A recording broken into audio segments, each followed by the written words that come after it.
Assalamualaikum warahmatullahi wabarakatuh. Perkenalkan, nama saya Mira Mediana Ade Anggraini, NIM 2018-33010, kelas PGSD 5A.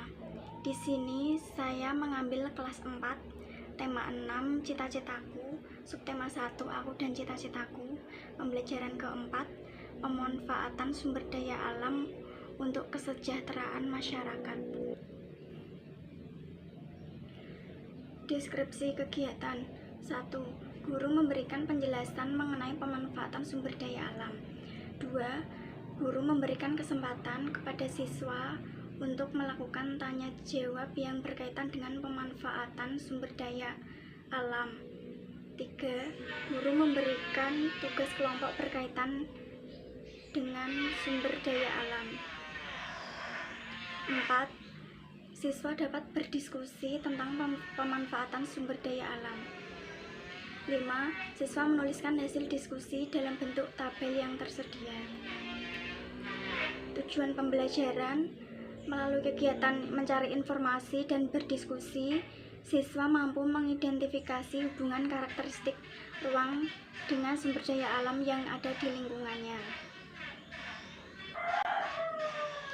Materi pembelajaran: hubungan karakteristik ruang dengan pemanfaatan sumber daya alam.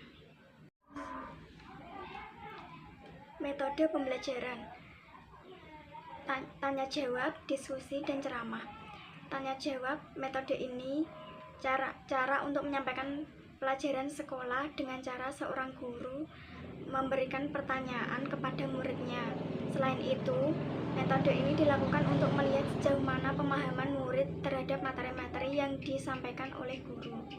Diskusi: metode ini sangat cocok diterapkan pada kelompok yang berjumlah tidak terlalu banyak. Metode diskusi ini lebih mengutamakan interaksi yang terjadi antar individu serta untuk merangsang daya pikir pada setiap peserta didik. Ceramah video. Metode ceramah.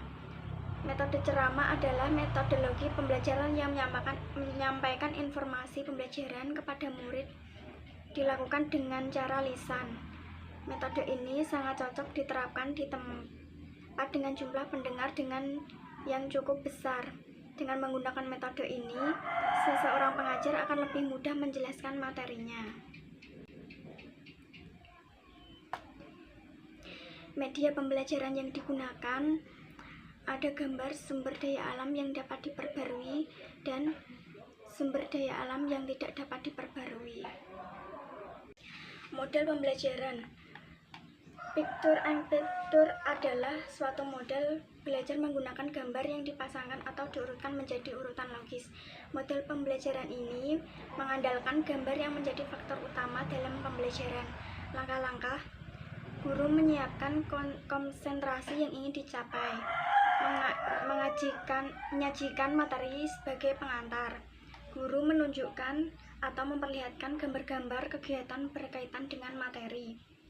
Guru menunjukkan atau memanggil siswa secara bergantian, memasang atau mengurutkan gambar-gambar menjadi urutan yang logis. Guru menanyakan alasan atau dasar pemikiran urutan gambar tersebut. Dari alasan urutan gambar tersebut, guru memulai menanamkan konsep atau materi sesuai dengan kompetensi yang ingin dicapai. Assalamualaikum warahmatullahi wabarakatuh. Baiklah, sebelum kita mengawali kegiatan pembelajaran hari ini, marilah kita berdoa bersama-sama. Berdoa mulai. Berdoa selesai.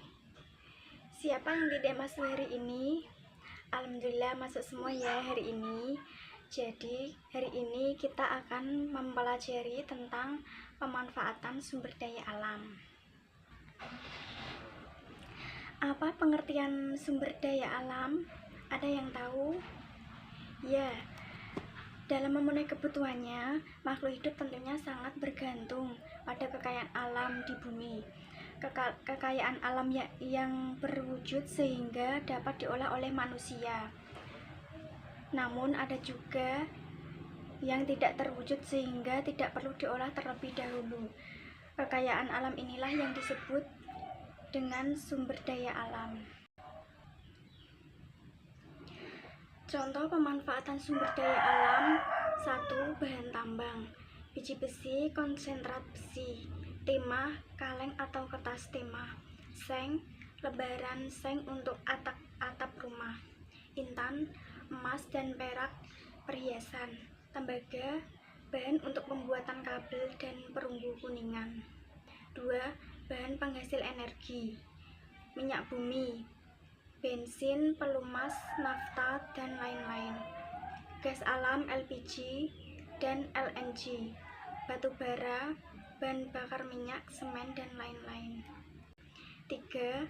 Pertambangan mineral industri: batu kapur dan batu granit, bahan bangunan, kaolin, bahan untuk membuat keramik, pasir kuarsa, bahan untuk membuat kaca, piring, dan gelas, yodium, obat untuk penyakit gondok, fosfat, bahan bakar industri pupuk. Pemanfaatan sumber daya alam. Hal yang harus diperhatikan dalam pemanfaatan sumber daya alam yaitu sebagai berikut. 1. Adanya faktor keterbatasan akan sumber daya alam penyebar. 2. Penyebaran sumber daya alam yang tidak merata. 3. Sumber daya alam ada yang dapat diperbarui dan tidak dapat diperbarui. Tujuan pemanfaatan sumber daya alam: memanfaatkan sumber daya alam untuk memenuhi kebutuhan hidup manusia, dan pelaksanaannya itu mementingkan pelestarian alam kembali supaya sumber daya alam yang tidak musnah atau hilang. Di sini Ibu akan memberikan tugas, dicatat ya. 1. Jelaskan apa yang dimaksud pemanfaatan sumber daya alam. 2. Sebutkan contoh pemanfaatan sumber daya alam. 3. Hal apa saja yang harus diperhatikan dalam pemanfaatan sumber daya alam. 4. Sebutkan tujuan pemanfaatan sumber daya alam. Semoga kegiatan hari ini berjalan dengan lancar dan bermanfaat untuk semua. Marilah kita berdoa bersama-sama menurut kepercayaan masing-masing. Berdoa mulai. Berdoa selesai. Terima kasih atas perhatiannya. Semoga tetap sehat, semangat dalam belajar. Terima kasih. Wassalamualaikum warahmatullahi wabarakatuh.